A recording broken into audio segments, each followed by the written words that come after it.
faites signe. Je ne sais pas si le volume est bon. Si vous m'entendez bien, vous me faites signe. Parce que je ne sais pas si le volume est bon.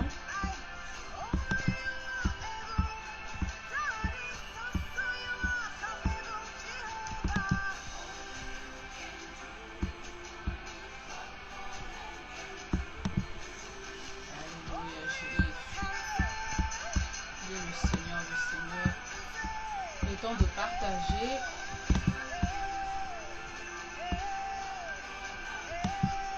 Le temps de partager la vidéo.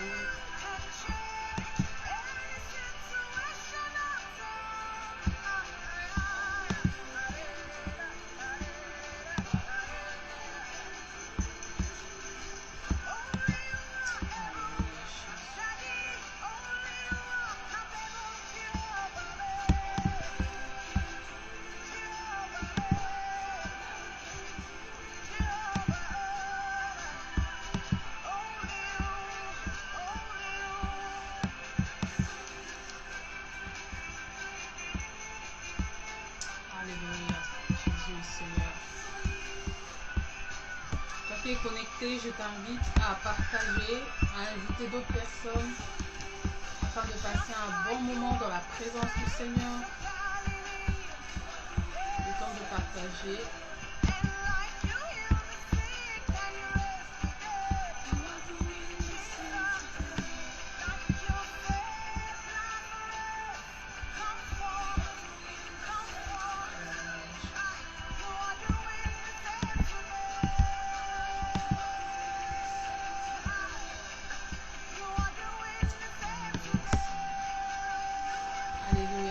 J'invite quelqu'un à partager, j'invite quelqu'un à inviter un ami, invite un ami, une amie, invite quelqu'un.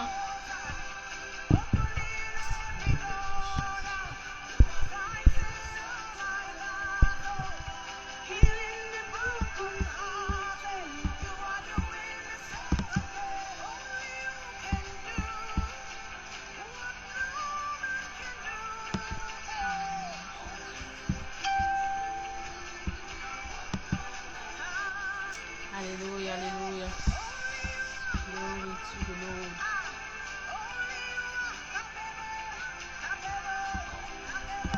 Glory to the Lord.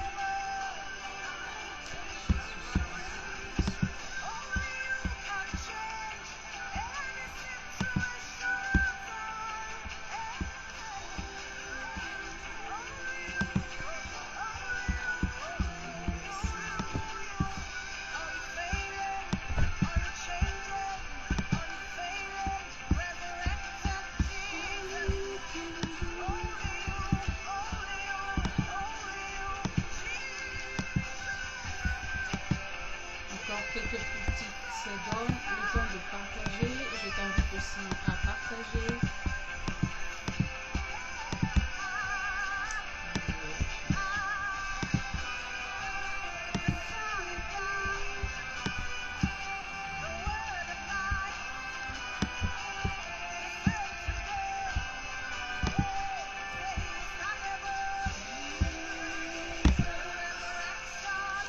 Bonsoir, bonsoir, bonsoir, bonsoir.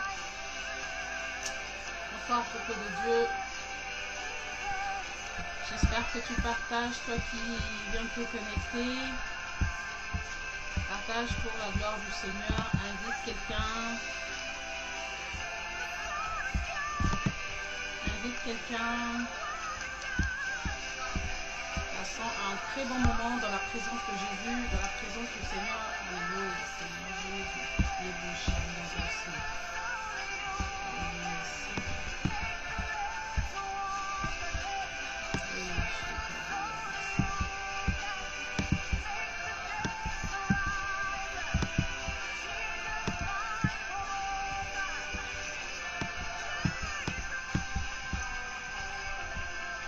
Bonsoir, bonsoir, bonsoir. J'espère que vous allez bien. On va passer un moment dans la présence du Seigneur, un moment de partage. On va parler de la part du Seigneur. Je t'invite à inviter quelqu'un. Dans 2 minutes, nous commençons. Le temps de partager, le temps d'inviter ensemble dans 2 minutes. J'attends que tu partages, j'attends que tu invites quelqu'un.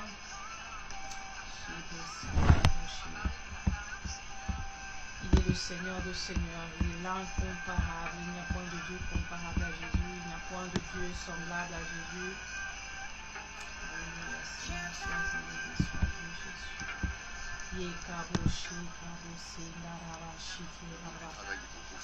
Il est le Seigneur de Seigneurs, il est le Seigneur de Seigneurs, il est la manne cachée de Dieu.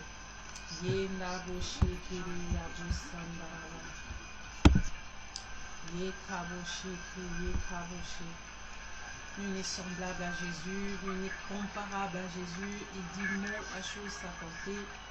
Il est notre Seigneur, il est notre roi. Alléluia Jésus, alléluia Jésus. Nous commençons dans 1 minute. J'espère que le volume est bon.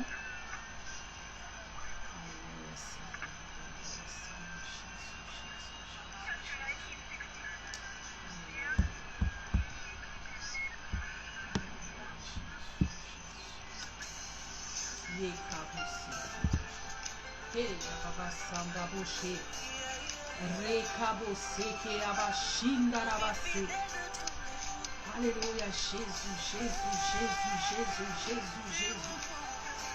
Alléluia, Jésus, Jésus, le Dieu merveilleux, Jésus. Bien-aimé, je t'invite à commencer à adorer maintenant. Nous voulons adorer le Seigneur. Nous voulons adorer l'incomparable. J'aimerais que tu prennes le temps dans l'adoration. J'aimerais que tu adores Jésus. Il n'y a rien de plus spécial, il n'y a rien de plus bon que l'adoration. Bien-aimé, l'adoration fait plaisir à Dieu. Tu vas adorer le Seigneur pour ce qu'il est pour toi. Tu vas adorer le Seigneur, bien-aimé. Commence à adorer. J'aimerais que quelqu'un adore. J'aimerais que quelqu'un exalte le nom de Jésus. J'aimerais que quelqu'un magnifie le nom de Jésus. J'aimerais que quelqu'un exalte le nom de Jésus. Exalte le nom de Jésus pour ce qu'il est. Exalte le nom de Jésus pour ce qu'il fait. Exalte le nom de Jésus. Il est le Dieu rempli de gloire. Il est le Dieu rempli d'amour. Il est le Seigneur de Seigneurs. Nous l'exaltons pour son amour. Nous l'exaltons pour sa bienveillance. Celui qui veille sur nos âmes, celui qui veille sur nos familles, celui qui veille sur nous. Commence à adorer le Seigneur. Il mérite toute adoration. Il mérite l'élévation. Il mérite d'être célébré. Il mérite d'être élevé. Commence à adorer Jésus. Il est pour la vie qu'il te donne. Il mérite d'être élevé. Commence à adorer le Seigneur. Oui, nous t'adorons, tendre Père. Nous t'adorons, le Roi de rois. Nous t'adorons, le Tout-Puissant. Nous t'adorons, l'inégalable, l'incomparable. Il n'y a point de Dieu comparable à toi. Il n'y a point de Dieu semblable à toi. Oui, j'aimerais que quelqu'un adore Jésus. J'aimerais que quelqu'un adore Jésus. J'aimerais que quelqu'un exalte le nom de Jésus. Il mérite l'adoration. Rekabo Shandabo Seke. Yendarabase Rekabo Shanda Rebo Sandarabashike. Seigneur, que ton nom soit exalté. Seigneur, que ton nom soit loué. Que ton nom soit béni, que ton nom soit magnifié. Oui, que quelqu'un adore le nom de Jésus, que quelqu'un adore le nom de Jésus. Bien-aimé, réalise l'amour de Dieu dans ta vie. Réalise sa puissance, sa bonté dans ta vie. Réalise sa grâce, la grâce dans ta vie. Réalise sa bonté. La Bible déclare que sa bonté ne se puise jamais, mais elle se renouvelle pour nous tout le matin. Tout le matin, la bonté de Dieu se renouvelle dans ta vie, se renouvelle dans ce que tu entreprends, se renouvelle dans ta famille. Oh bien-aimé, raison pour laquelle tu dois l'adorer. Adore le Seigneur, adore Jésus, dis quelque chose, dis un mot, parce qu'il le mérite. Il est digne d'être adoré, le seul qui nous aime vraiment. Le seul qui nous aime sans condition, le seul qui nous a aimés. Il n'a rien demandé en retour, il t'a aimé sans condition. Alléluia. Sans hésitation, il t'a choisi. Sans condition, il t'a aimé. Il nous a aimé le premier. Rebo Sandarabashe. Yekabo Skarabashindarabaseke. Yendaraba Sandaraba Koshike. Il est l'incomparable. Il est l'inégalable. Il est celui qui dit mot, la chose s'accomplit. Il est l'incomparable. Alléluia. Magnifique en sainteté. redoutable en puissance. Il est magnifique en sainteté et redoutable en puissance. Il est Jésus, il est l'alpha oméga, le premier, le commencement. Il est le Dieu tout-puissant. Il n'y a point de Dieu comme Jésus. Il n'y a point de Dieu. Et quand tu réalises l'amour de Dieu dans ta vie, tu te mets à genoux en train de l'adorer. Quand tu réalises l'amour de Dieu dans ta vie, tu te mets à genoux en train de l'exalter. Quand tu réalises l'amour de Dieu dans ta vie, tu l'exaltes, tu le magnifies, tu l'honores, tu le célèbres. Quand tu réalises l'amour de Dieu dans ta vie, tu te prosternes et tu exaltes Jésus. Bien-aimé, l'amour de Dieu est si profond. L'amour de Dieu est si profond. Il t'a tellement aimé qu'il est celui qui veille sur toi. Il est ton gardien protecteur. Remercie Dieu pour la vie. Remercie Dieu pour la bonne santé, cette santé gratuite que Dieu te donne. Oh bien-aimé, si tu vas maintenant dans des soins intensifs, bien-aimé, oh tu regardes les personnes qui se trouvent dans des soins intensifs, tu n'es pas plus que ces gens. Tu n'es pas plus que ces gens si ce n'est que grâce. La Bible dit, il fait grâce à qui il veut et miséricorde à qui il veut faire miséricorde. Il t'a choisi, il te fait ce don de sa grâce. Cette miséricorde, oh bien-aimé, imméritée. Alléluia. Dis Seigneur, merci. Merci pour ta grâce. Merci pour ta miséricorde. Merci pour cet amour. Merci Seigneur. Rabosh karobo seke. Yendaraba sandaraba shike. Yekabo seke yababa koto. Nous remercions le Seigneur. Alléluia. Nous remercions Jésus. Thank you, Jesus. Thank you for your grace. Thank you for your love. Thank you for everything. Thank you for keeping us safe. Thank you, Jesus. Thank you for keeping us in the middle of your will. Lord, we love you. We celebrate you. We magnify you. We honor you, Jesus. There is no God like you. There is no one like you, Jesus. We magnify you. No one is like you. Rebo sandarabashike. God, you took everything I was and you made me what I am right now. God, I bless you. Hallelujah. Il n'y a point de Dieu comparable à Jésus. God, your love is just great. Your love is big. Your love is my comfort. Your love is my everything. God, I bless you. I bless you for your protection. Hallelujah. No one is like you, Jesus. God, be celebrated, be honored, be blessed. Je te lève, Seigneur. Je t'exalte. Alléluia. Jésus, Jésus, sois honoré, sois loué. Bien-aimé, j'aimerais que tu t'humilies devant le Seigneur. J'aimerais que tu t'humilies devant le Seigneur. J'aimerais que tu demandes pardon à Dieu là où tu es tombé. La Bible dit que celui qui cache ses péchés ne prospère point. Mais celui qui les avoue et délaisse obtient miséricorde. Oh, j'aimerais que tu avoues maintenant devant ton Dieu. Je ne t'ai pas demandé d'avouer devant un homme. Je ne t'ai pas demandé d'avouer devant qui que ce soit, mais devant ton Dieu. Car la Bible le dit. Avoue devant le Seigneur. Avoue tes erreurs. Avoue tes fautes. Dis Seigneur, pardonne-moi. Regarde là où tu as péché. Regarde là où tu es tombé. Regarde là où tu n'as pas fait plaisir au Saint-Esprit. Regarde là où tu as attristé le Saint-Esprit. Avoue et dis Seigneur, pardonne-moi. La Bible déclare qu'il est lent à la colère, riche en bonté. C'est sa bonté qui fait en sorte qu'il pardonne. La Bible dit quand il pardonne, il oublie. Il n'est pas un homme pour mentir, ni un fils de l'homme pour se repentir. Il pardonne et il oublie nos péchés, bien-aimés. Mais tu dois avouer, tu dois délaisser, tu dois demander pardon. Tu dois demander à Dieu d'avoir compassion de toi là où tu es tombé. Il est juste et fidèle pour te pardonner. Prie avec moi au nom de Jésus. Rekabose, Reboshanda. God, we know. Oh God, I wronged you. God, I sinned. God, I'm asking for your forgiveness. Seigneur, j'ai péché. Seigneur, j'ai péché. Alléluia. J'ai attristé ton esprit. God, wash my sins away. Jesus, forgive me. Alléluia. Je te demande pardon. Pardonne mes erreurs. Pardonne mes péchés. Pardonne mes fautes. Là où j'ai péché. Là où je suis tombé. Seigneur, pardonne. Seigneur, aie compassion. Compassion de mes frères et sœurs. Compassion, oh Seigneur, de mes bien-aimés. Aie compassion parce que nous avons péché d'une manière, Seigneur, que ce soit en acte ou en pensée, nous avons attristé ton esprit. Seigneur, pardonne-nous. Seigneur, aie compassion de nous. Seigneur, aie pitié de nous. Nous implorons ta miséricorde. Oh Jésus, pardonne. Seigneur, pardonne. Rekabo Shandaraba. Rebo Sandarobo Sheke. Seigneur, pardonne-nous. Nous avons péché. Nous sommes tombés. Dieu de gloire, Jésus, nous te demandons pardon. Pardonne mon frère, pardonne ma soeur qui est tombée. Pardonne, Seigneur, ce moment de faiblesse. Pardonne-nous, Jésus. Pardonne-nous, Seigneur, que nous soyons propres devant toi. Que nous puissions trouver encore faveur, grâce devant toi. Que nous soyons propres. Lave-nous, sanctifie nos corps, sanctifie nos vies. Purifie-nous, rends-nous propres devant toi, Seigneur. Alléluia, toi qui es rempli d'amour, Seigneur. Pardonne ton peuple qui reconnaît en ce moment qu'il est tombé, Jésus, et qui vient devant toi, Seigneur, s'humilier. Jésus pardonne, Jésus purifie, rends-nous dignes, propres devant toi. Alléluia.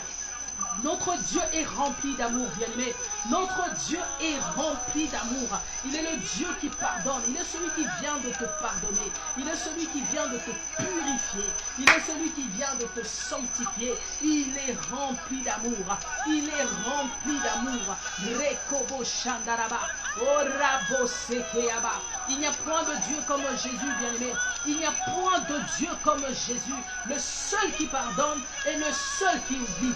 Oh, bien-aimé, quand un être humain te pardonne, oui, nous recevons le pardon des hommes. Mais après un temps, les hommes nous rappellent nos erreurs. Les hommes nous rappellent. Les hommes te disent: oh, je sais, je t'ai pardonné, mais pardonner, ce n'est pas oublier. Je t'ai pardonné, mais je n'ai pas oublié. L'homme te pardonne à moitié, mais après quelque temps, il te rappelle tes erreurs.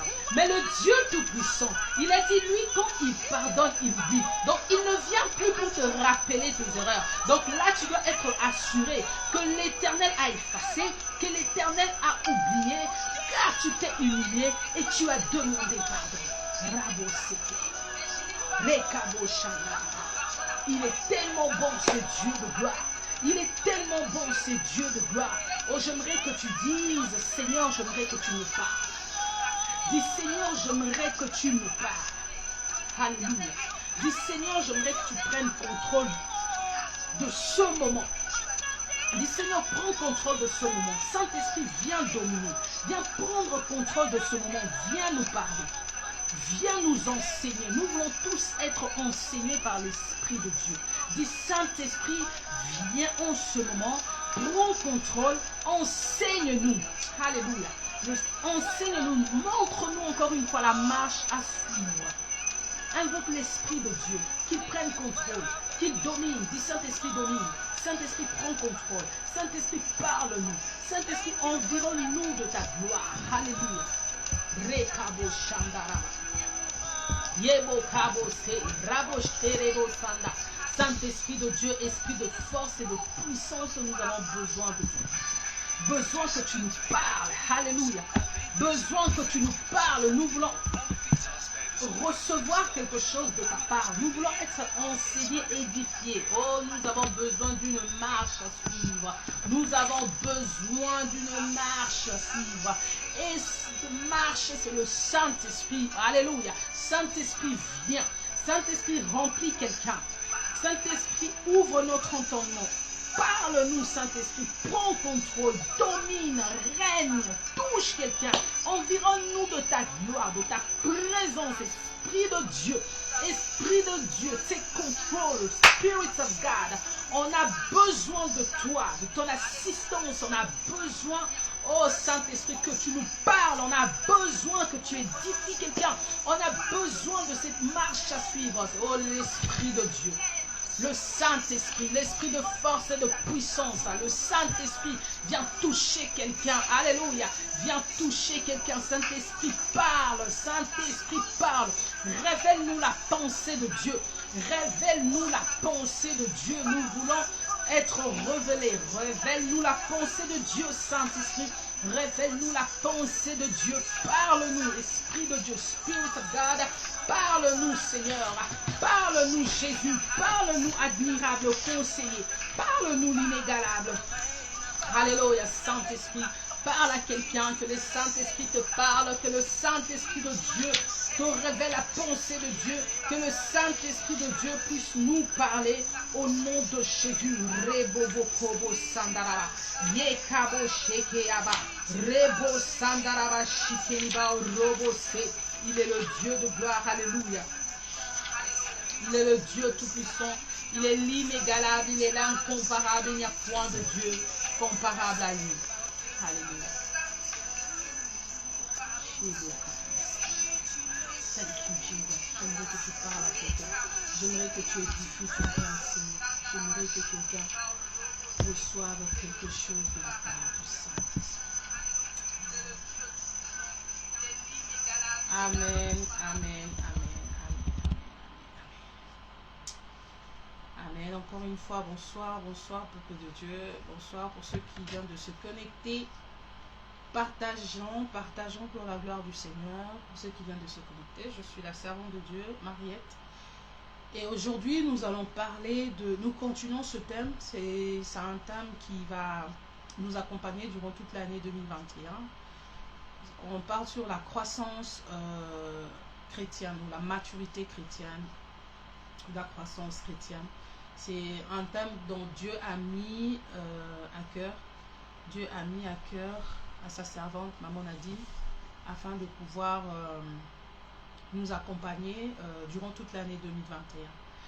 Et dans ce thème, nous tirons aussi plusieurs sous-thèmes. Maman Nadine a parlé l'autre fois de l'obéissance. Et aujourd'hui, ce que Dieu m'a mis à cœur, c'est de parler de la crainte de Dieu. Nous allons parler de la crainte de Dieu. Dans la maturité chrétienne ou dans la croissance chrétienne, il y a plusieurs compartiments. Nous avons l'obéissance, nous avons la crainte de Dieu, nous avons toutes ces choses, les fruits de l'esprit, etc. Et aujourd'hui, on va parler de la crainte de Dieu. Un chrétien doit avoir la crainte de Dieu. Non seulement tu acceptes Jésus comme Seigneur et Sauveur, non seulement tu acceptes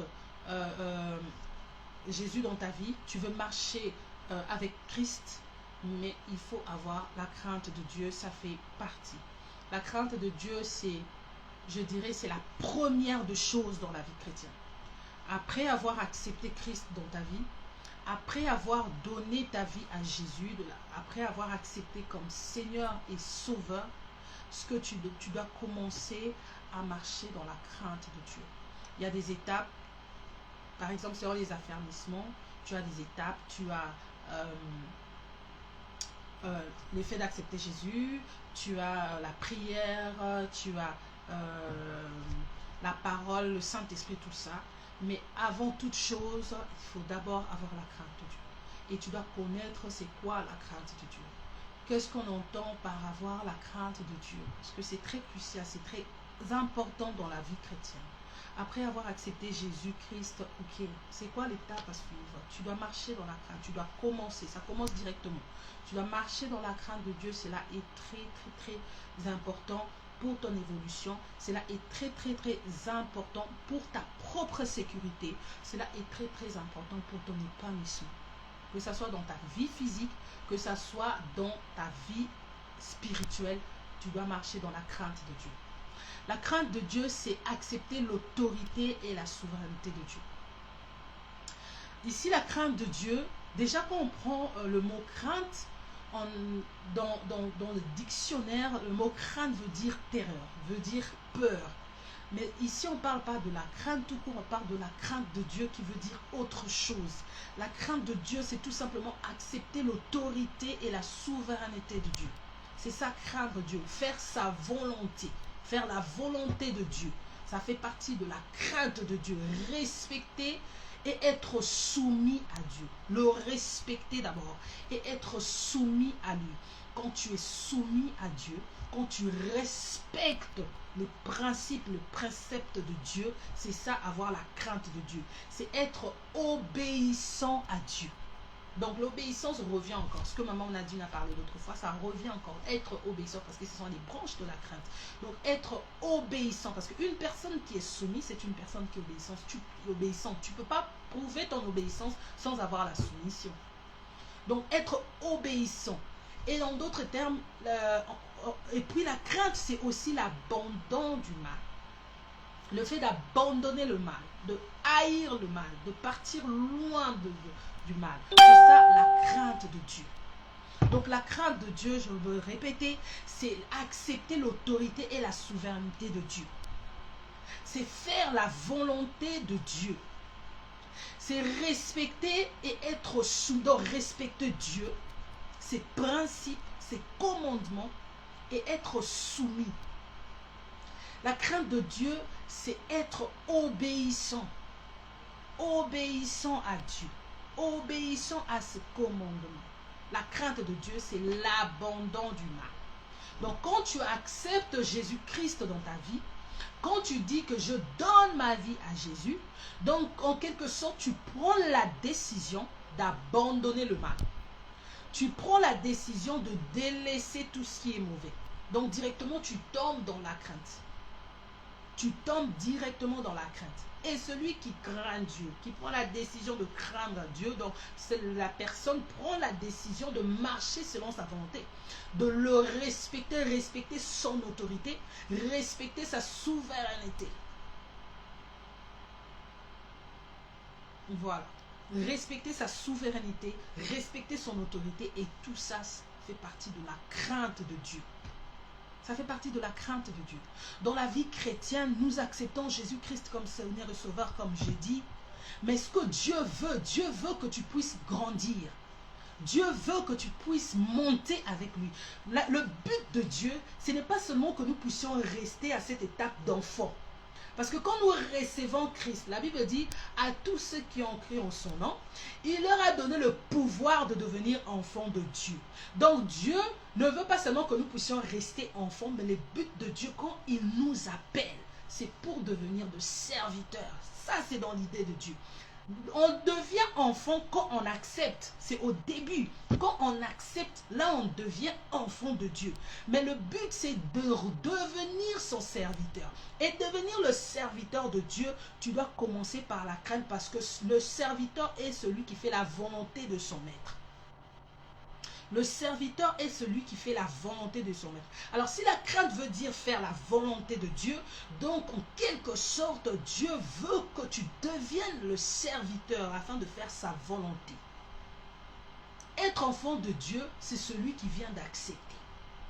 Mais être serviteur, c'est celui qui fait la volonté. Et le serviteur est celui qui craint. Celui qui craint Dieu. Je nous ai pris, Dieu m'a mis à cœur une histoire de Daniel. Nous allons lire dans Daniel 6, chapitre 6, versets 2 à 26. L'histoire, elle est longue, nous connaissons tous l'histoire, c'est l'histoire de Daniel à la fosse aux lions. Nous connaissons tous l'histoire, donc je ne vais pas tout lire, mais je vais quand même lire quelques versets. Alors, je vais commencer Daniel chapitre 6, versets 2 à 26. Donc, je nous invite à lire après, et moi je vais lire juste une partie. Darius trouva bon d'établir sur le royaume 120 satrapes, qui devaient être dans tout le royaume. Il mit à leur tête 3 chefs, au nombre desquels était Daniel, afin que ces satrapes leur rendent compte et que le roi ne souffre aucun dommage. Daniel surpassait les chefs et les satrapes, parce qu'il y avait en lui un esprit supérieur. Et le roi pensait à l'établir sur tout le royaume. Je demanderai que tu soulignes esprit supérieur. Alors le chef et le satrape cherchèrent une occasion d'accuser Daniel en ce qui concernait les affaires du royaume. Mais ils ne purent trouver aucune occasion ni aucune chose à reprendre, parce qu'il était fidèle, souligne fidèle, et qu'on n'apercevait chez lui ni faute ni rien de mauvais. Ni faute ni rien de mauvais. Et ces hommes dirent, nous ne trouverons aucune occasion contre ce Daniel, à moins que nous n'en trouvions une dans la loi de son Dieu. Amen. Hein? Je vais continuer après. Alors nous connaissons tous l'histoire de Daniel. Quand j'étais en train de méditer, j'ai dit, Seigneur, quelle histoire? Qu'est-ce que je pourrais bien ramener à ton peuple? Dieu me donne l'histoire de Daniel. J'ai dit, Seigneur, cette histoire, j'ai déjà eu à prêcher sur ça, mais c'était plus sur la prière. Dieu me dit, ah, tu crois parce que j'ai délivré Daniel de la fosse au lion, c'était par rapport à la prière? C'était parce que Daniel priait beaucoup? Moi, j'ai dit, oui, Seigneur, quand même, il priait beaucoup. 3 fois, il priait beaucoup. Hein. Il travaillait à la cour royale, mais malgré ça, il priait 3 fois. Donc, ça veut dire, il te considérait, il te donnait du temps, tout ça. Dieu me dit, cherche encore. Cherche encore. Cherche encore. C'est pas parce que Daniel priait 3 fois que Dieu lui a délivré. Alors, cherche encore, Mariette. Entre encore dans la méditation et tu vas trouver. Alors je méditais, je reméditais cette histoire, j'ai dit Seigneur, oui c'est vrai, je pense plus que c'est par rapport à la prière, parce que si c'est par rapport à la prière, et ceux qui prient 1 fois, et ceux qui prient 2 fois, donc cela veut dire que tu ne vas pas délivrer. Alors je me suis dit, Seigneur, c'est quoi la raison? Et la Bible dit, les satrapes, ils ont été jaloux, vu que quand le roi a élevé Daniel et les satrapes afin de travailler. Mais la Bible déclare que Daniel distinguait parce qu'il avait un esprit supérieur. Cet esprit-là, c'est l'esprit que tu as. C'est ce que j'ai. C'est le Saint-Esprit de Dieu. Il avait un esprit supérieur. Et le Saint-Esprit lui faisait exceller dans ce qu'il faisait.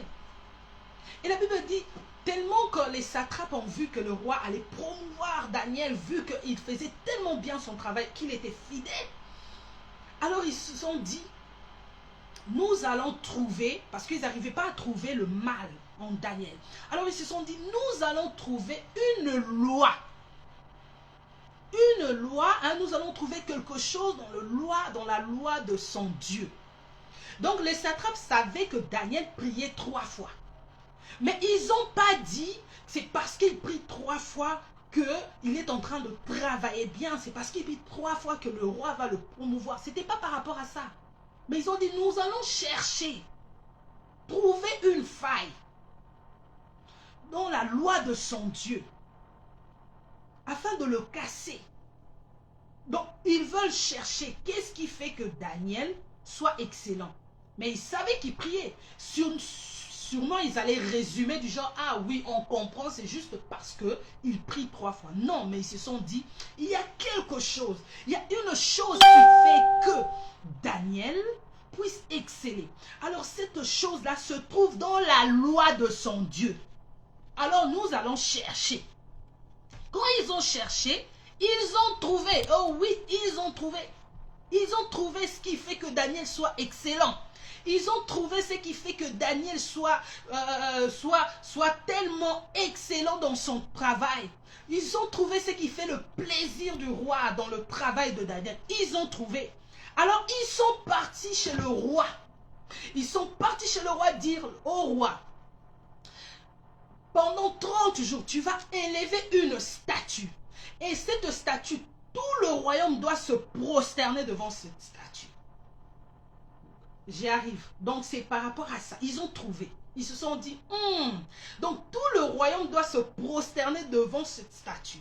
Et la personne qui ne va pas se prosterner, qui va prier un autre Dieu, cette personne-là ira dans la fosse au lion. Donc ça veut dire qu'ils ont trouvé. Qu'est-ce qu'ils ont trouvé?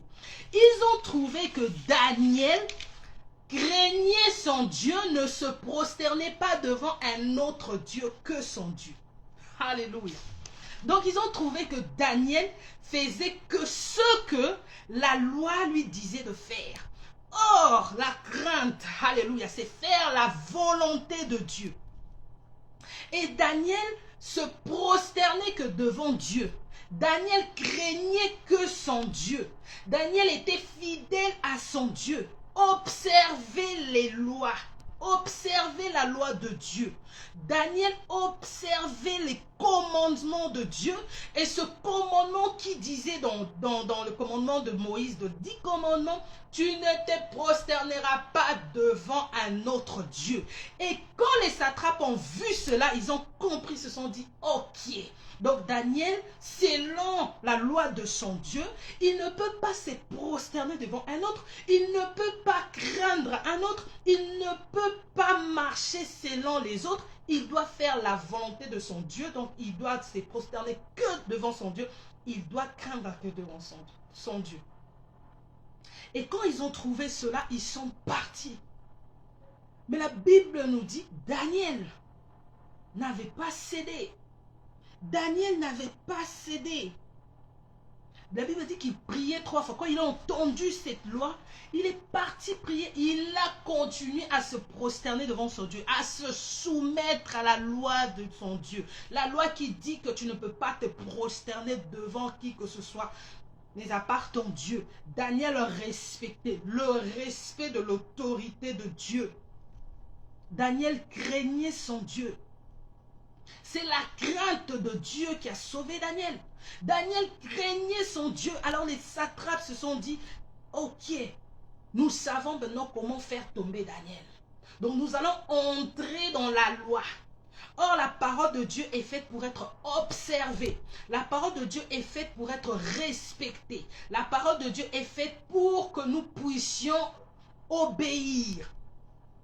Et Daniel faisait la même chose, obéissait, marchait selon le principe de la parole.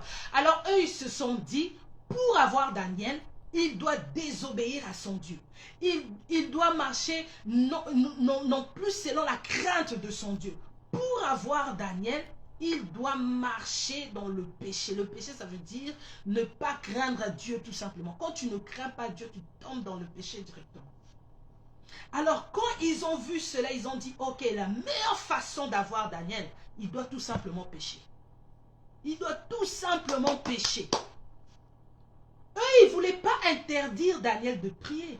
Ils savaient que Daniel priait 3 fois. C'est depuis longtemps que Daniel priait 3 fois. C'était dans ses habitudes. Et les satrapes le savaient. Mais ce qu'eux, ils ne comprenaient pas, c'est cet esprit supérieur-là qu'il avait. Ça venait d'où?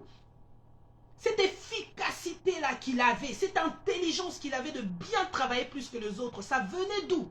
Il voulait comprendre c'était quoi ce qu'il faisait d'exceptionnel, qui le faisait distinguer. C'était quoi?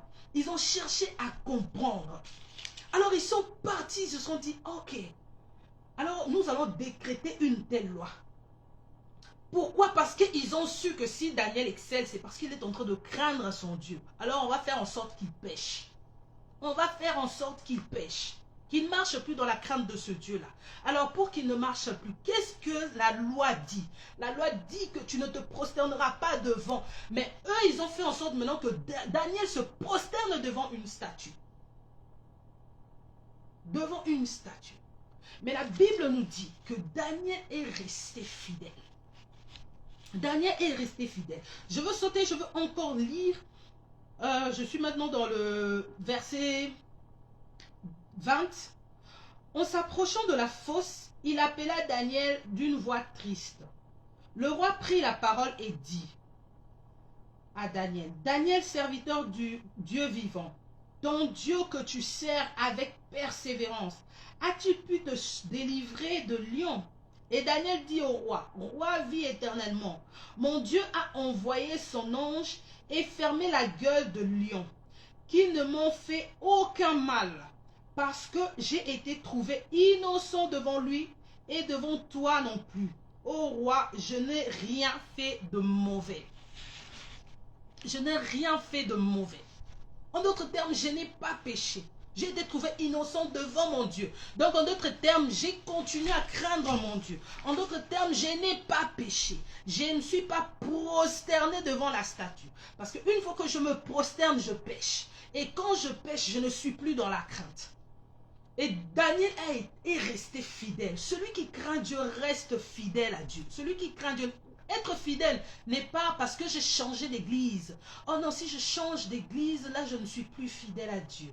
Ah non, tu vois, si je vais dans telle église, non, là, je suis... Non, c'est pas le fait que tu changes d'église que tu n'es pas fidèle à Dieu. C'est pas parce que tu changes de mentor que tu n'es pas fidèle à Dieu. C'est pas parce que tu changes de pasteur que tu n'es pas fidèle à Dieu. Être fidèle à Dieu, ça veut dire respecter. Respecter ses principes, respecter ce commandement. C'est ça, être fidèle à Dieu. Tu respectes ce qu'il a dit. Il a dit, tu ne feras pas ça. Et toi, tu continues de marcher dans la crainte, dans l'obéissance. C'est ça, être fidèle à Dieu. Être fidèle à Dieu ne veut pas dire parce que je suis attaché, lié à ce pasteur. Donc comme Dieu, je le vois dans mon pasteur, comme je suis lié à mon pasteur, donc je suis fidèle à Dieu. Non, être fidèle à Dieu, c'est s'attacher à la volonté de Dieu, faire sa volonté. Une personne qui fait la volonté de Dieu, qui obéit, c'est une personne qui est fidèle à Dieu. Sans l'obéissance, tu n'es pas fidèle à Dieu. Et qu'est-ce que le roi a dit à Daniel? Encore dans le verset 25. Après cela, le roi Darius écrivit à tout le peuple, à toutes les nations, aux hommes de toute langue qui habitaient sur toute la terre, que la paix vous soit donnée avec abondance. J'ordonne que dans toute l'étendue de mon royaume, on ait de la crainte et de la frayeur pour le Dieu de Daniel, car il est le Dieu vivant, et il subsiste éternellement. Son royaume ne sera jamais détruit, et sa domination durera jusqu'à la fin. C'est lui qui délivre et qui sauve, qui opère des signes et des prodiges dans les cieux et sur la terre. C'est lui qui a délivré Daniel de la puissance des lions. Daniel prospéra sous les règnes de Darius et sous les règnes de Cyrus les Perses. Amen.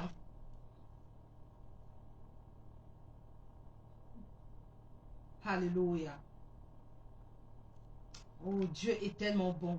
C'est lui qui délivre et qui sauve, qui opère des signes et des prodiges dans le ciel et sur la terre. C'est lui qui a délivré Daniel de la puissance des lions. Alléluia. Il dit qu'il faut avoir la crainte pour le Dieu de Daniel, parce que c'est lui qui délivre. Il faut avoir la crainte pour le Dieu de Daniel parce que c'est lui qui a délivré Daniel. Il n'a pas délivré Daniel parce que Daniel priait 3 fois. Si c'est le fait que Daniel priait 3 fois, ça veut dire toi et moi qui prions 1 fois ou 2 fois, Dieu ne va pas nous venir en aide. Dieu ne va pas nous aider. Dieu ne va pas nous secourir. Mais Dieu est venu délivrer Daniel parce que Daniel craignait Dieu. Malgré qu'il y avait cette statue dont Daniel devait se prosterner, mais Daniel est resté fidèle à son Dieu. Daniel craignait Dieu. Et comme Daniel craignait Dieu, une prière qui est accompagnée de la crainte est une prière qui a de l'efficacité. C'est comme une foi qui n'a pas d'œuvre. La foi, elle est morte. Donc la prière qui n'est pas accompagnée de la crainte, la prière, elle est morte. Une prière doit être accompagnée de la crainte. Voilà pourquoi Daniel a bénéficié de la délivrance, parce que sa prière était accompagnée de la crainte. Tu ne peux pas te mettre à prier un Dieu que tu ne respectes pas.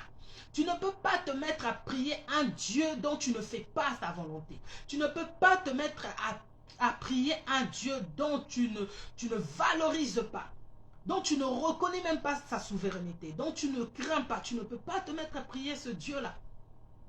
Tu dois prier un Dieu que tu considères, que tu respectes. Tu dois prier un Dieu que tu crains. Dieu ne veut pas que tu fasses ceci. Dieu veut que tu abandonnes le mal. Dieu veut que tu marches dans sa crainte. Marcher dans la crainte, ça veut dire abandonner le mal. Vu que tu as reçu Jésus-Christ comme Seigneur et Sauveur, cela fait de toi un enfant de Dieu. C'est un très bon début.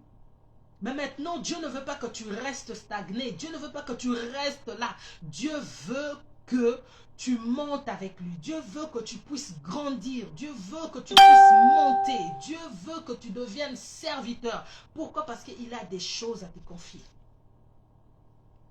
Alors, je veux nous parler des avantages de la crainte de Dieu. C'est que la crainte de Dieu peut te procurer. Ce que tu peux avoir quand tu crains Dieu. on va parler des avantages. Première, la crainte de Dieu donne la sagesse et l'intelligence. La crainte de Dieu donne la sagesse et l'intelligence. Ce sont les avantages de la crainte de Dieu. Le fait que tu as la crainte de Dieu, c'est que la crainte va te procurer. La crainte te donne l'intelligence et la sagesse. Nous allons lire dans Job chapitre 28, verset 28. Je veux lire rapidement.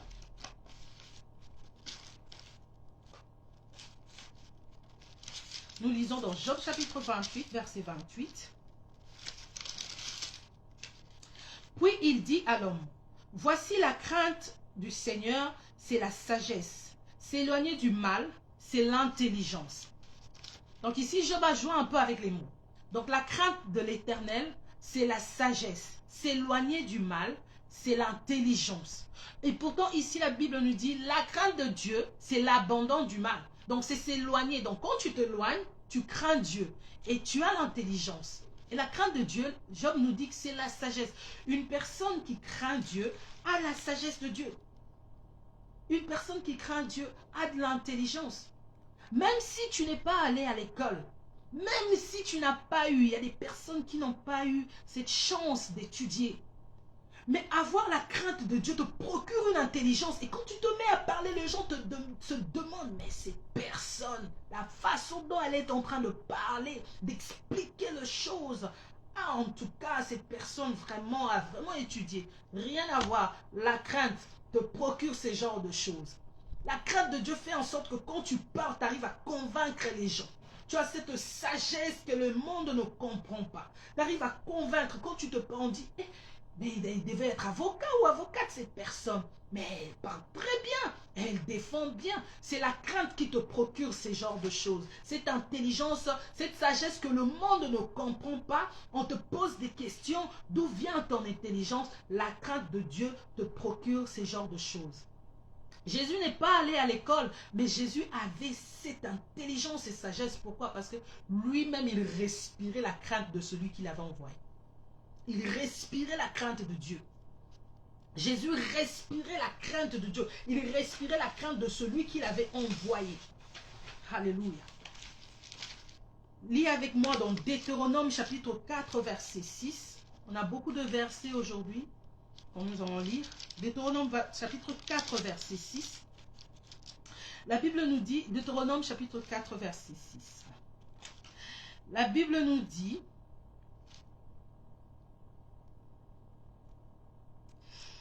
vous les observerez et vous le mettrez en pratique, car ce sera là votre sagesse et votre intelligence aux yeux de peuples qui entendront parler de toute ce loi et qui diront, cette grande nation est un peuple absolument sage et intelligent. Je commence par 5 pour bien comprendre. Voici, je vous ai enseigné des lois et des ordonnances comme l'Éternel mon Dieu me l'a commandé, afin que vous le mettiez en pratique dans le pays dont vous allez prendre possession. Vous les observerez et vous le mettrez en pratique, car ce sera votre sagesse et votre intelligence aux yeux du peuple qui entendront parler de toutes ces lois et qui diront, cette grande nation est un peuple absolument sage et intelligent. Donc, ce que Job a dit, que la crainte de Dieu, c'est la sagesse et l'intelligence qui te procure plutôt la sagesse et l'intelligence. Mais ici, dans Deutéronome, on dit, cette intelligence, cette sagesse-là, tu vas l'observer. C'est une loi que tu reçois, que tu dois marcher dans l'obéissance et l'observation pour avoir cette sagesse et l'intelligence. Donc, nous comprenons aujourd'hui que la crainte de Dieu, qui te donne la sagesse et l'intelligence, n'est que l'observation de la parole de Dieu. Donc, quand tu marches selon la parole de Dieu, quand tu respectes la parole de Dieu, Dieu, tu ne le vois pas. Comment tu vas craindre Dieu? Comment tu vas prouver ta crainte à Dieu? Comment tu vas lui prouver que tu le respectes? Comment tu vas le prouver que tu es soumis ou soumise? Comment tu vas le prouver que que tu fais sa volonté? C'est en marchant, en obéissance à sa parole. C'est en observant sa parole. Faire ce que sa parole te dit de faire. Elle te dit de ne pas pécher. Elle te dit de ne pas faire ça. Elle t'interdit ceci. En respectant cela, c'est là où tu prouves à Dieu que tu le crains. C'est là où tu prouves à Dieu que tu le crains. Parce que Dieu, tu ne le vois pas. Tu ne vas pas dire, Seigneur, je te crains. Qu'est-ce qui prouve que tu crains Dieu? C'est l'observation de sa parole. C'est quand tu marches selon ses principes. Quand tu obéis à sa parole, c'est là que tu es en train de craindre Dieu. Parce que quand tu marches selon ses principes, là tu prouves à Dieu que tu le crains. Tout simplement.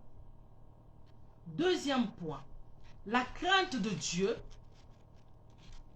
Quand tu crains Dieu, tout simplement, ton nom sera inscrit dans le livre de souvenirs. C'est ce que la crainte te procure. La crainte fait en sorte que ton nom soit inscrit dans le livre de souvenirs. Donc, toutes les personnes qui craignent Dieu, leurs noms sont inscrits dans le livre de souvenirs. Très bel avantage. Nous sommes dans Malachie chapitre 3, verset 16. Nous allons lire beaucoup de versets aujourd'hui. Malachie chapitre 3, verset 16. Alors, la Bible nous dit, « Alors ceux qui craignent l'Éternel se parlèrent l'un à l'autre. L'Éternel fut attentif et il écouta. Et un livre de souvenirs fut écrit devant lui, pour ceux qui craignent l'Éternel et qui honorent son nom. » Donc, un livre de souvenirs fut écrit devant lui. Le livre de souvenirs fut écrit devant ceux qui craignent l'Éternel. On est dans Malachie chapitre 3, verset 16. C'est Malachie chapitre 3, verset 16. Et la Bible continue, quand je descends vers le verset 17, « Ils seront à moi, dit l'Éternel des armées, et m'appartiendront au jour que je prépare. J'aurai compassion d'eux, comme un homme a compassion de son fils qui le sert. Et vous verrez de nouveau la différence entre les justes et les méchants, entre celui qui sert Dieu et celui qui ne sert pas Dieu. » Donc la crainte fait la différence entre ceux qui servent Dieu et ceux qui ne servent pas Dieu. Donc en d'autres termes, vous verrez la différence entre ceux qui craignent Dieu et ceux qui ne craignent pas Dieu. Parce que quand tu crains Dieu, tu le sais. La crainte fait de toi un serviteur. La crainte fait de toi un serviteur de Dieu. Parce que la crainte de Dieu, c'est faire la volonté de Dieu. Celui qui fait la volonté de Dieu, le serviteur fait la volonté de son maître. La crainte de Dieu fait en sorte que Dieu t'élève au rang de serviteur. Il te donne des responsabilités dans son entreprise. Et il dit, vous verrez la différence entre ceux qui servent Dieu et ceux qui ne le servent pas. Donc, ceux qui craignent Dieu et ceux qui ne le craignent pas. Et cette parole, c'est pour toi ici sur la terre. Tu dois vivre cela. Il faut qu'il y ait une différence entre toi qui marche dans la crainte de Dieu, qui choisit de marcher dans la crainte de Dieu, et ceux qui ne marchent pas dans la crainte de Dieu. Il faut qu'il y ait une différence. Dieu l'a dit. Troisième point, la crainte de Dieu fait en sorte que tu ne manques de rien. La crainte de Dieu fait en sorte que tu ne manques de rien. Nous sommes dans Psaume chapitre 34, verset 10. Ce sont des choses que la crainte te procure. La crainte fait en sorte que tu ne manques de rien. Psaume chapitre 34, verset 10, la Bible nous dit « Craignez l'Éternel, vous ses saints, car rien ne manque à ceux qui craignent l'Éternel. » Rien ne manque. La Bible dit rien ne manque à ceux qui craignent l'Éternel. Donc quand tu crains Dieu, tu ne manqueras de rien. Tu ne manqueras de rien. Et ça dans tous les domaines. Que ce soit dans le domaine spirituel, que ce soit dans le domaine physique, tu ne manqueras de rien. Si tu crains Dieu, tu ne manqueras de rien. Que ce soit dans le domaine spirituel ou le domaine physique, tu ne manqueras de rien. Dieu te bénit, que ce soit dans le spirituel, que ce soit dans le physique. La crainte fait en sorte que tu manques de rien. Donc quelque part je me dis, tu n'as pas besoin de faire des longues prières. Des fois je me dis, tu n'as pas besoin, je ne sais pas, de faire certaines sortes de prières. La crainte pourvoit à tes besoins tout simplement. La crainte fait en sorte que tu manques de rien. Le fait de craindre Dieu seulement, Dieu pourvoit. Eh ben, le fait de craindre Dieu, Dieu pourvoit. Voilà pourquoi Dieu, dans l'époque d'Abraham, alléluia, Abraham appelait Dieu Jéhovah Jireh, le Dieu qui pourvoit. Pourquoi? Parce qu'il avait l'obéissance. Quand Dieu lui a dit tout simplement, tu vas me donner ton fils, Abraham sans hésiter, il a donné son fils et Dieu a dit non, Abraham. Dieu a vu que cet homme est un homme d'obéissance. Voilà pourquoi Dieu avait béni Abraham. Mais je n'ai pas vu dans la Bible où Abraham a fait des prières pour demander à Dieu quelconque finance matérielle et quoi que ce soit. Mais son obéissance, sa crainte a fait de lui un homme prospère. Donc la crainte de Dieu pourvoit à tes besoins. Sans entrer dans des prières, des jeûnes et prières, la crainte pourvoit à tes besoins. Tu ne manques de rien. Quatrième, la crainte fait en sorte que Dieu arrache ton âme de la mort. C'est ce que Dieu a fait de Daniel. Dieu arrache ton âme de la mort. La crainte de Dieu fait en sorte que Dieu arrache ton âme de la mort. Rebo Shandaraba. Il y a certains moments où tu te dis, Seigneur, ça ne va pas. Il y a l'esprit de mort qui te menace. Il y a l'esprit de mort qui menace ta vie. Oh bien-aimé, crains Dieu seulement. Crains Dieu, marche dans la crainte de Dieu. La Bible déclare la crainte de Dieu fait en sorte que Dieu t'arrache de la mort. Quand l'esprit de mort arrive dans ta vie, la crainte de Dieu te sauve. Cette crainte que tu as te sauve. Rebo Shanda. Nous sommes dans Psaume 33, 18 à 19. Psaume chapitre 33, versets 18 à 19. Nous lisons au nom de Jésus. Voici l'œil de l'Éternel est sur ceux qui le craignent, sur ceux qui espèrent en sa bonté, afin d'arracher leur âme à la mort et de les faire vivre au milieu de la famine, afin d'arracher leur âme de la mort. C'est ce que Dieu a fait avec Daniel. Donc le fait que Daniel craignait Dieu tout simplement, au moment où il s'est retrouvé dans la fosse au lion, la Bible dit Dieu lui a délivré. Donc en quelque sorte, Dieu a arraché son âme de la mort. Donc la fidélité que Daniel avait de Dieu, cette crainte-là que Daniel avait, a fait en sorte que Dieu arrache son âme de la mort. Des lions ne pouvaient plus rien faire. Pourquoi? Parce que les lions de la tribu de Juda arrachaient l'âme de Daniel de la mort. La crainte de Dieu te sauve de la mort. La crainte de Dieu te sauve de la mort. Le lion de la tribu de Juda a arraché Daniel de la mort. Les lions ne pouvaient plus rien faire à cause de cette crainte que Daniel a fait. Ce n'est pas parce que Daniel priait. Sa prière a été accompagnée de la crainte. Ce n'est pas parce que Daniel priait. Daniel priait 3 fois. Mais si nous basons que sur la prière, je dirais que celui qui prie une fois n'aura pas cette grâce. Mais c'est parce que Daniel était fidèle. Daniel craignait son Dieu. Et Dieu a arraché son âme de la mort. La crainte de Dieu fait en sorte que Dieu arrache ton âme de la mort. Donc la crainte de Dieu te sauve de la mort. En quelque sorte, te sauve de cet esprit de mort qui te menace. Donc si la maladie vient afin que tu meurs, la crainte que tu as de Dieu fera en sorte que tu sois guéri. Parce que la mort n'a pas de pouvoir. La mort ne peut pas résister devant le fait que tu crains Dieu. Alléluia. Nous sommes dans notre 5e point.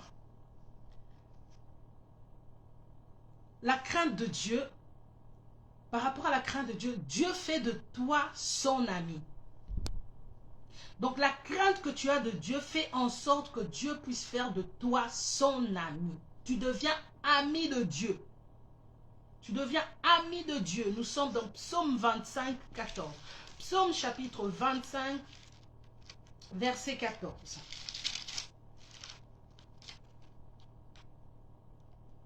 L'amitié de l'Éternel est pour ceux qui le craignent, et son alliance leur donne l'instruction. Je veux le relire, nous sommes dans Psaume chapitre 25, verset 14. L'amitié de l'Éternel est pour ceux qui le craignent, et son alliance leur donne instruction. Donc Dieu, l'amitié de Dieu, c'est pour ceux qui le craignent. Donc dans ce verset, je comprends que tout le monde n'est pas ami de Dieu. Tout le monde n'est pas ami de Dieu. C'est pas parce que tu es enfant de Dieu que tu es ami de Dieu. Il y a des choses que tu caches à ton enfant, mais à ton ami, à ton best friend, tu lui dis. Il y a des secrets que ton enfant ne sait pas parce que tu dis ce ne sont pas les choses des enfants, mais ton ami le sait. Ton ami connaît tes profonds, tes pensées intimes. Ton ami connaît tes désirs, tes pensées, ton secret. Tu partages avec ton ami car dans l'amitié, il y a cette alliance-là qui se crée. Dans l'amitié c'est une marque d'affection, de témoignage, de bienveillance. Dieu est ton allié. Quand tu es ami de Dieu, il devient ton allié tout simplement. Il y a l'attachement, l'intimité, familiarité. Toutes ces choses, c'est dans l'amitié. Et la Bible dit, Dieu fait, l'amitié de Dieu est réservée que à ceux qui craignent Dieu. Donc c'est quand tu crains Dieu que tu deviens son ami, c'est réservé. Et quand tu deviens son ami, il y a une alliance qui se crée. Il y a cette alliance-là qui se crée entre Dieu et son ami. L'alliance se crée entre Dieu et son ami. L'amitié de Dieu. Et la Bible me dit, il y a une personne qui était amie de Dieu dans la Bible. La Bible nous parle d'Abraham, si nous lisons dans Jacques chapitre 2, versets 23 à 24. La Bible dit, Abraham a cru. Je vais lire vite fait. Je vais quand même lire vite fait. Nous sommes dans Jacques chapitre 2, versets 23 à 24. Abraham crut à Dieu, et cela lui fut imputé à justice. Et il fut appelé ami de Dieu.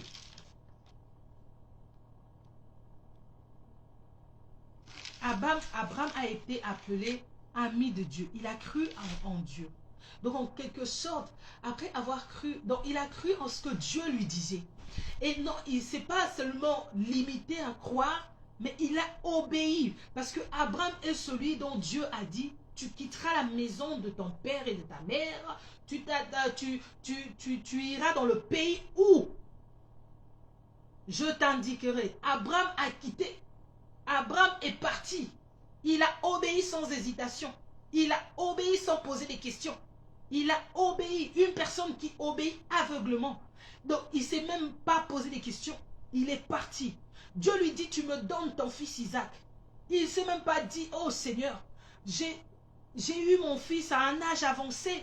Il ne s'est même pas dit, Seigneur, alors ma femme va encore concevoir. Il ne s'est pas posé des questions. Il a obéi. Un homme qui obéissait à tout ce que Dieu lui disait. Cet homme-là, c'est celui dont Dieu a créé une alliance. L'alliance a commencé par Abraham.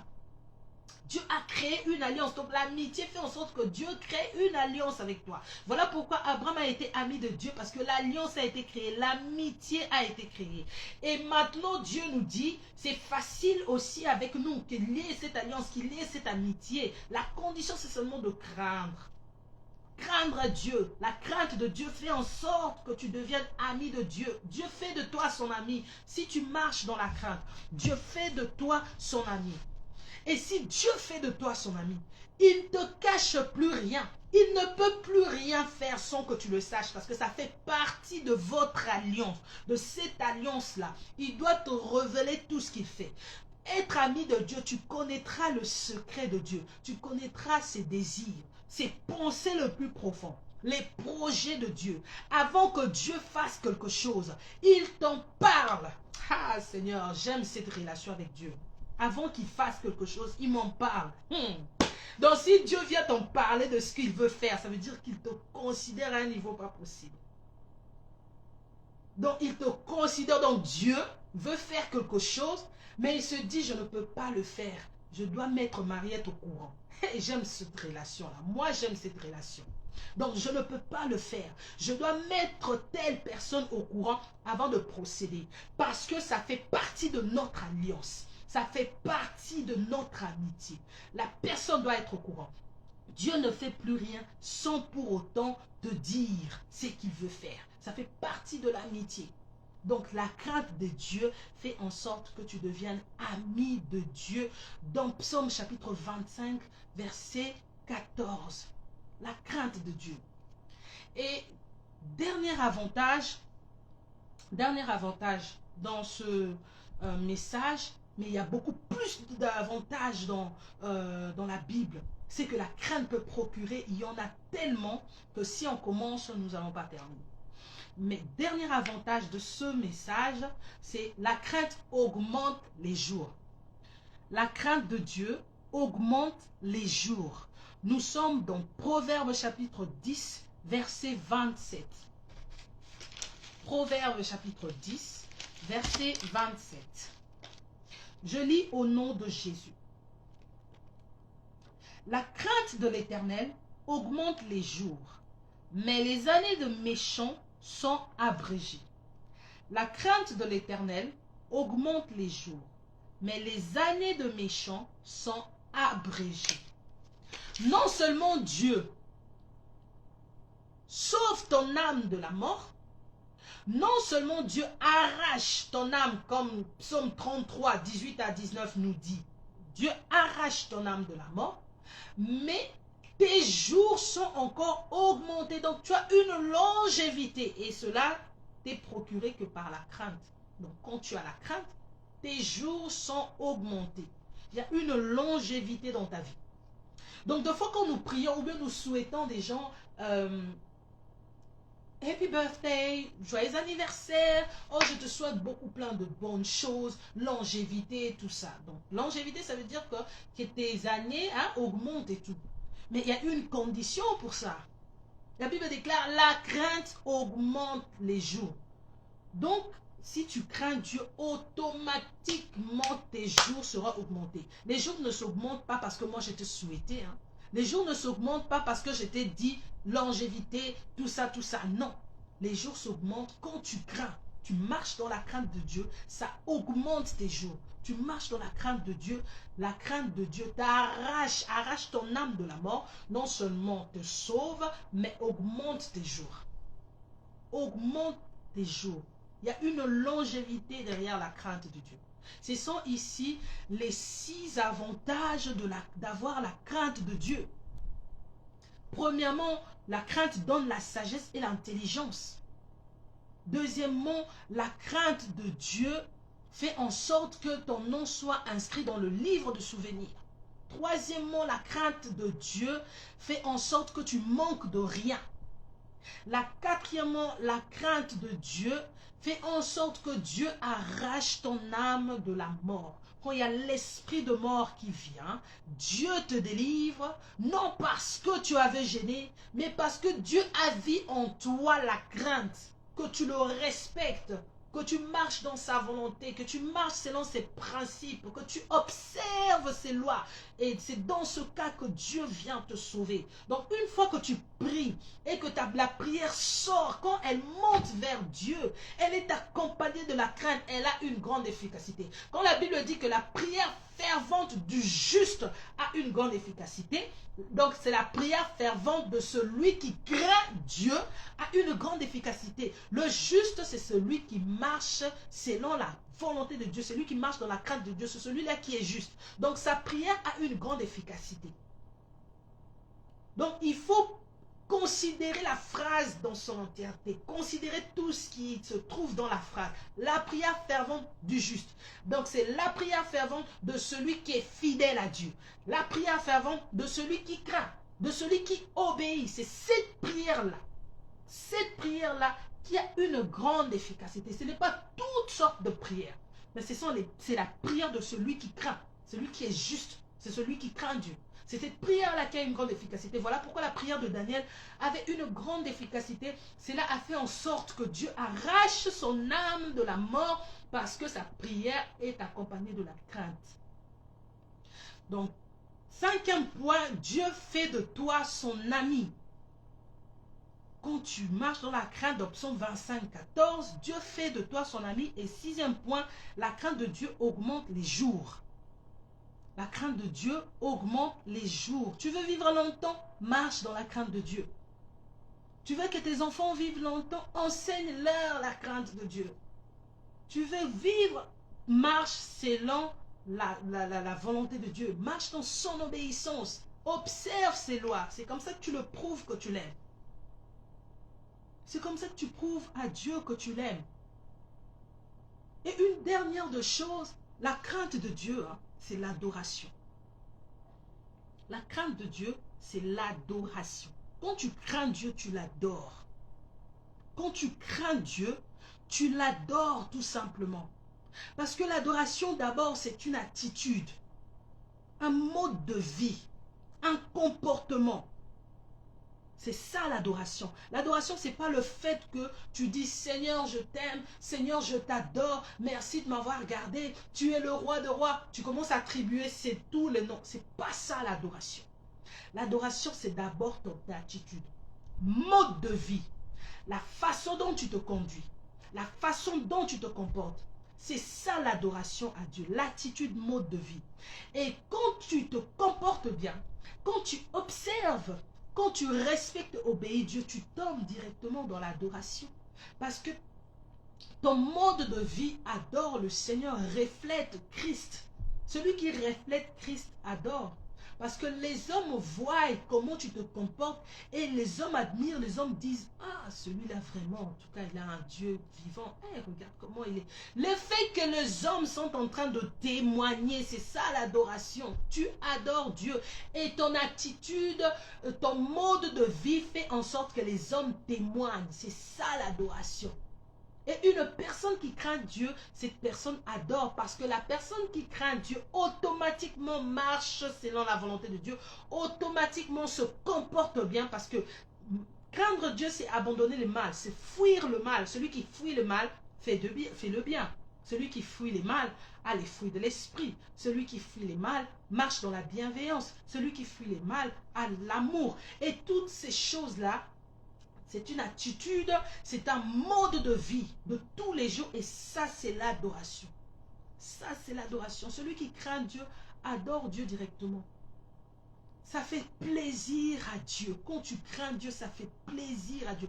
Dieu trouve du plaisir. Voilà pourquoi Dieu a présenté Job avec beaucoup de plaisir. Quand Satan a fait son tour, le tour du globe et Dieu lui dit: d'où viens-tu, Satan? Oh, je viens de parcourir la terre.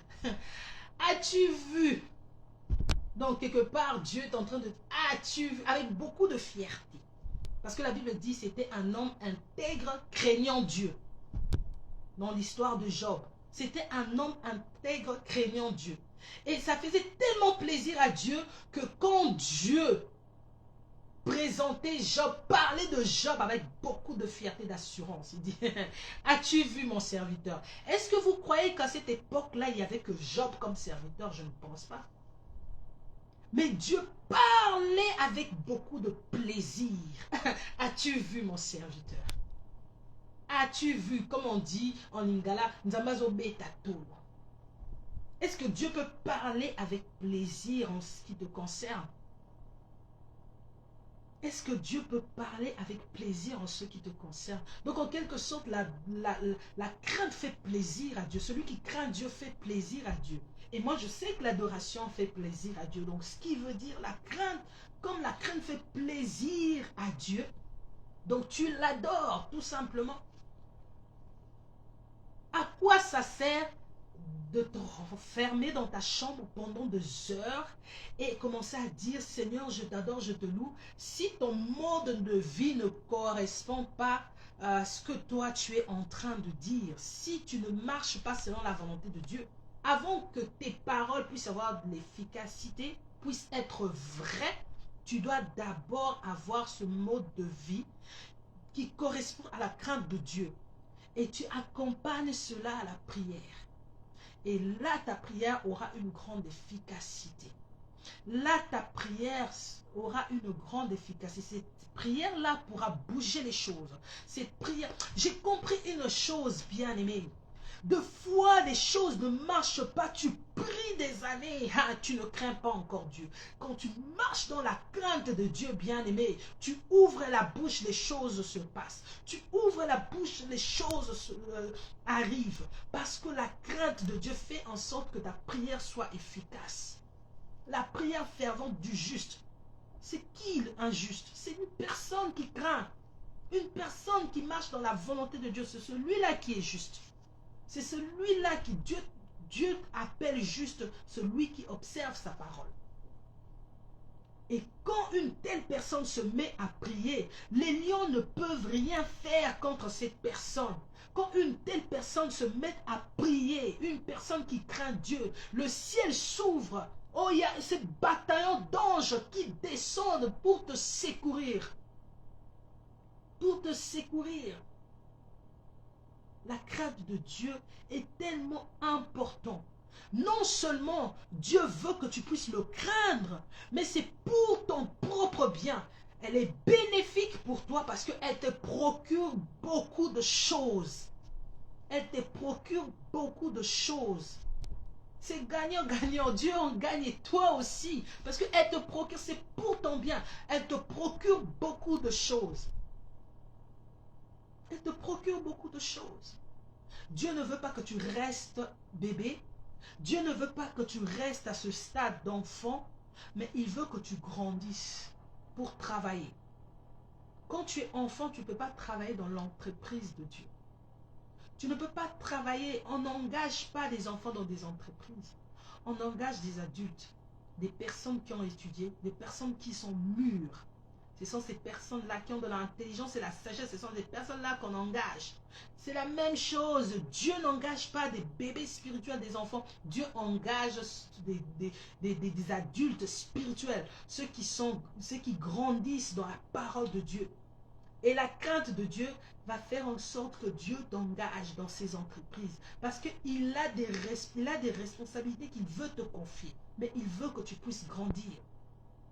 Il veut que tu puisses grandir. Et en grandissant, tu commences par la crainte, l'obéissance. Tu commences par ça. Et là, Dieu est en train de t'emmener encore plus haut. Et quand tu associes la prière, tu associes la parole, tu associes le Saint-Esprit, alors tu deviens un chrétien qui excelle dans tous les domaines. Tout simplement.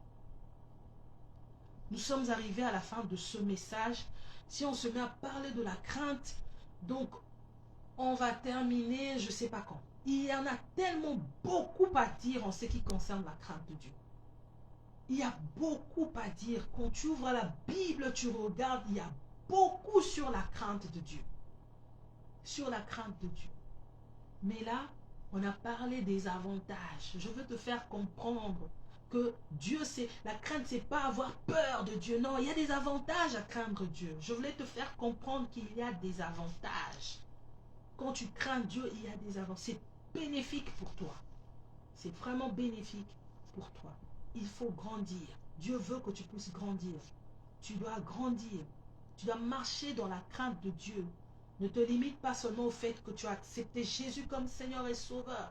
Ne te limite pas seulement comme ça, mais tu dois craindre Dieu. Et toi qui es déjà dans le ministère, ou tu es déjà dans un travail quelconque de Dieu, continue, crains Dieu. Continue de craindre Dieu. Marche dans la crainte de Dieu. Cela est très capital.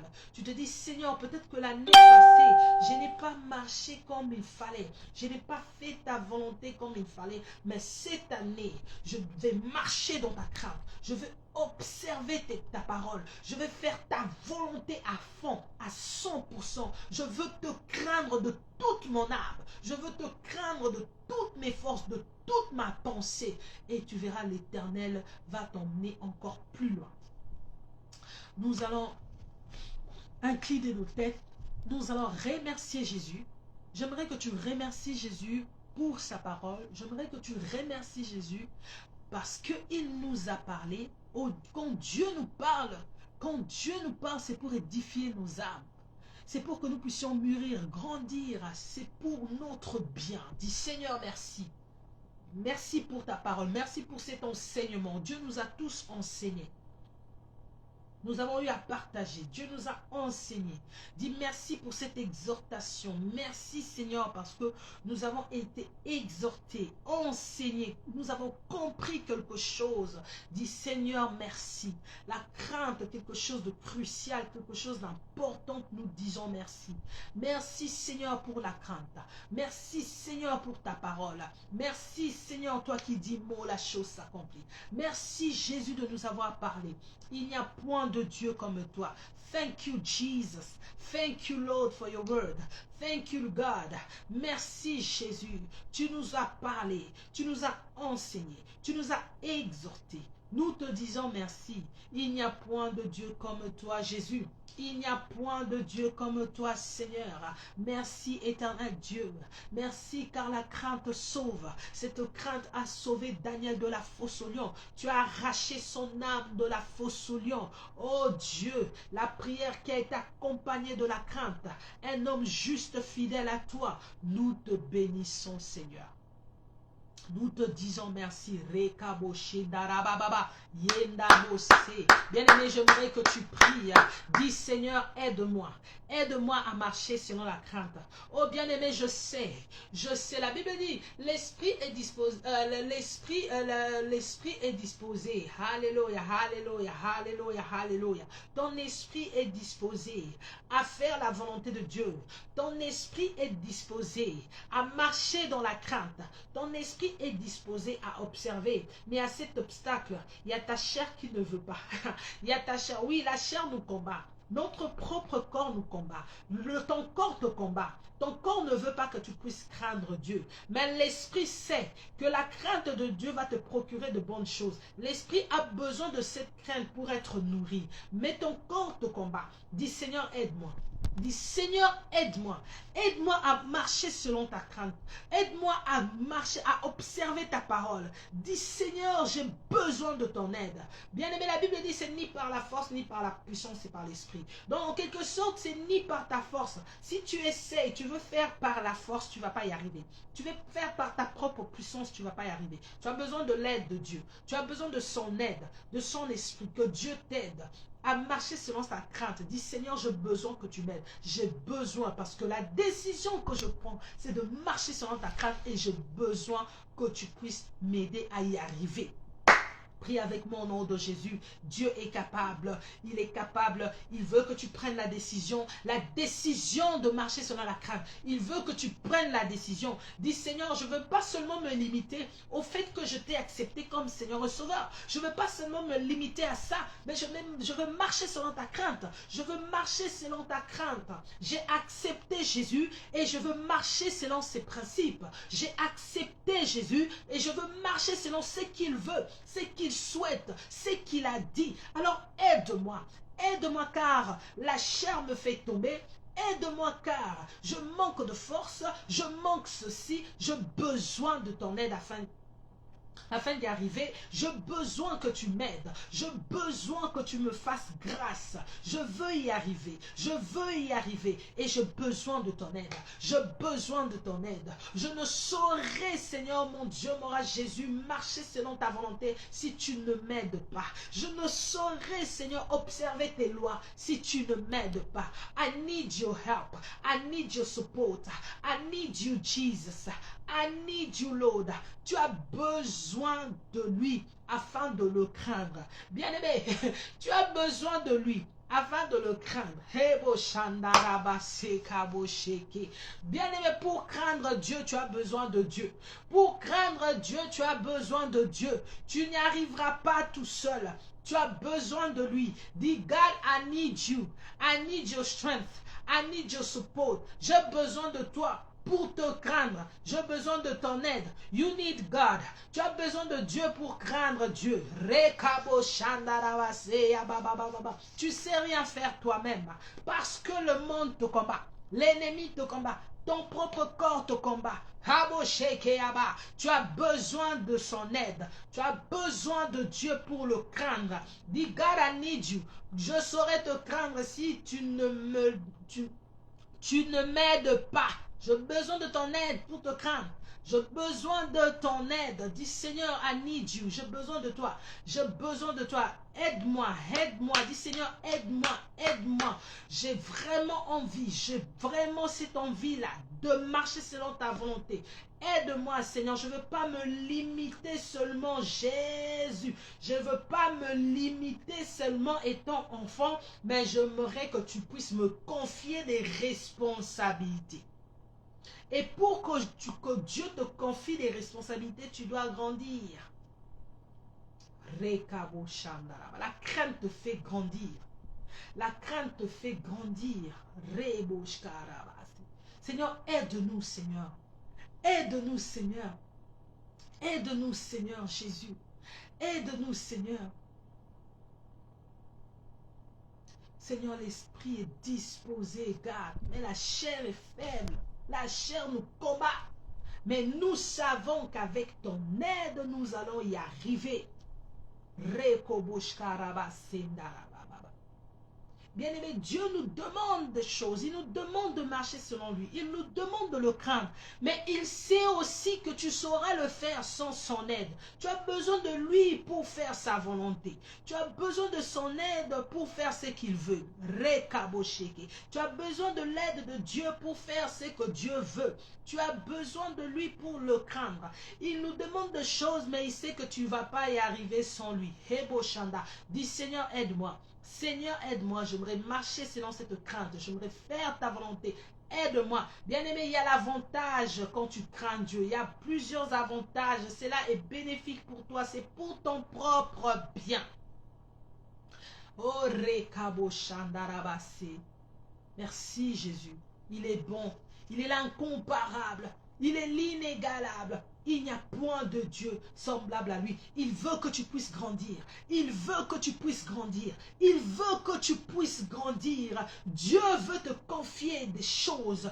Il veut te confier des choses. Alléluia. Il veut te responsabiliser. Bien aimé, l'entreprise de Dieu est tellement vaste qu'il a besoin des employés, qu'il a besoin de travailleurs. Voilà pourquoi il est en train de te former. Il est en train de te former parce que tu dois obtenir ce diplôme qui fera en sorte que tu sois embauché dans son entreprise. Alléluia. Il est en train de te former. Voilà pourquoi il a dit pendant toute cette année, tu dois être formé dans la maturité chrétienne, la croissance chrétienne. Il veut que tu détiennes ce diplôme qui fera en sorte que tu sois engagé dans son entreprise.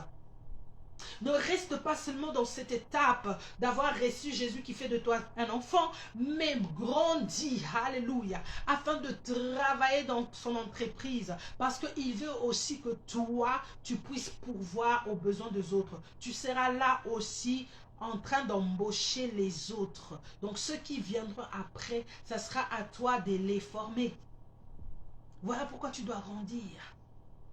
Voilà pourquoi Dieu veut que les chrétiens puissent grandir. Parce que son entreprise est tellement vaste qu'il doit engager des gens, qu'il doit embaucher des gens. Il veut que tu travailles. Il veut que tu deviennes serviteur. Parce qu'il a des choses à te confier. Il a des tâches à te confier. Il a du travail à te confier. Oh, Rabushka Roboside. Yekabushiki. La moisson est tellement grande, mais il y a peu de serviteurs.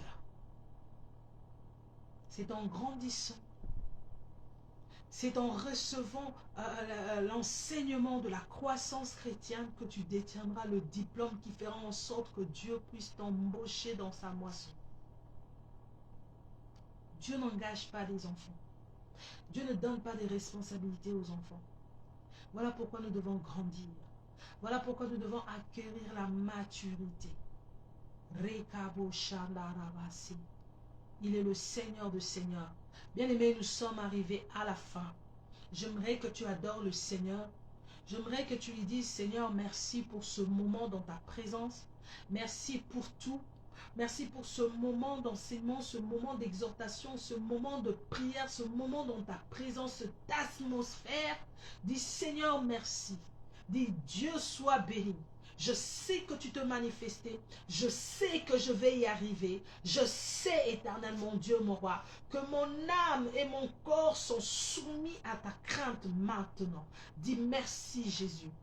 Rakabo Shandarabasi. Yendarabashi Keriba. Robo Sekerebe Konto. Nous te disons merci, Yahvé. Nous te disons merci, Yehoshua Amashia. Nous te disons merci, Seigneur. Merci parce que quelqu'un est béni. Merci parce que quelqu'un a été édifié ce soir. Merci, Seigneur, parce que quelqu'un a compris quelque chose. Merci, Seigneur, parce que quelqu'un a pris la décision de marcher dans ta crainte. Merci, Seigneur Jésus. Merci, éternel mon Dieu. Merci, Papa. Nul n'est comparable à toi. Nul n'est semblable à toi. Merci de nous avoir aidés. Merci pour ton soutien. Merci pour ton aide. Rekabo Shandaraba. Merci, Seigneur, pour la vie de quelqu'un. Merci, Jésus, car il n'y a point de Dieu comme toi. Nul n'est semblable à Jésus. Nul n'est comparable à toi. Rabos Karabashi. Seigneur, je viens prier pour quelqu'un, Seigneur. Je viens prier pour les personnes connectées, Jésus. Seigneur, laisse que ta main puissante, Seigneur mon Dieu, qui n'est pas courte pour agir, Seigneur mon Dieu, mon roi Jésus, soit sur, Seigneur, ton peuple. Les personnes qui sont connectées soient bénies au nom de Jésus. Oh Seigneur, pour tous ceux qui sont malades, puissent recevoir leur guérison miraculeuse au nom puissant de Jésus. Tous ceux qui ont des problèmes puissent recevoir la solution au nom de Jésus. Seigneur, tu es celui qui donne la vie et que la vie puisse jaillir dans la vie de tes enfants au nom de Jésus. Seigneur, que cette nuit soit une nuit douce et paisible, dont le Saint-Esprit va nous visiter in the name of Jesus. Seigneur, sois béni dans la vie des personnes qui sont connectées, sois béni dans leurs familles respectives, au nom puissant de Jésus, au nom puissant de Jésus, au nom puissant de Jésus. Seigneur, guéris les malades, guéris les malades, guéris les malades, in the name of Jesus. Seigneur, laisse que tu puisses te manifester. Malgré ce moment de pandémie, Seigneur mon Dieu, qui agite le monde, Seigneur mon roi, je sais que tu es élevé au rang de roi dans ce moment de pandémie et tu es le seul qui peut dire un mot et cette pandémie va s'arrêter au nom de Jésus-Christ. Je bénis toutes les personnes connectées encore une fois au nom puissant de Jésus. Au nom puissant de Jésus. Et que la nuit soit agréable. In the name of Jesus. Que j'ai ainsi prié. Merci Seigneur Jésus. Amen, amen, amen. Voilà, nous sommes à la fin.